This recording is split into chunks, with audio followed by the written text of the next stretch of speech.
Efnahagsbatinn hafinn eftir mikið samdráttarskeið. Þetta mat Seðlabanka Íslands sem kynnti nýtt mat á fjármálastöðugleika í dag.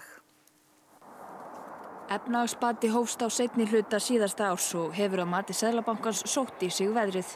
Staðan sé til að mynda mun betri nú en síðastliðið vor. Þrátt fyrir jákvæða þróun að undanförnu eru blikur á lofti og horfurnar óvissari en alla jafna.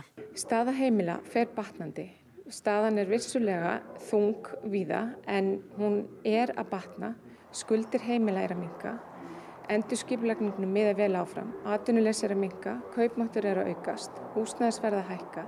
Þetta allt jákvæð merki jákvæða framtíð.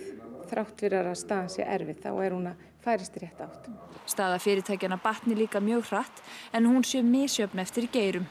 Útflutningsfyrirtækin séu til að mynda í mjög góðum málum. Þannig að víða við að sjá mjög góð merki en á móti kemur að það mikil gjaldþrot. En það eru mestmegnis fyrirtæki sem voru ofurskuldsett og hálf ónýtt fyrir hvort sem var. Þannig að það á sér stað þar mjög góð hreinsun sem jákvæð til lengri tíma litið. Staða fjármálafyrirtækjanna sé einnig mjög sterk. Þau hafi hátt eiginfjárhlutfall og mikið lausafé en óvissan sé mikil. Stíga þurfi varlega til jarðar við afnám gjaldeyrishaftanna. Við kunum segja að þetta bati með áhættu, það það sem þetta snýst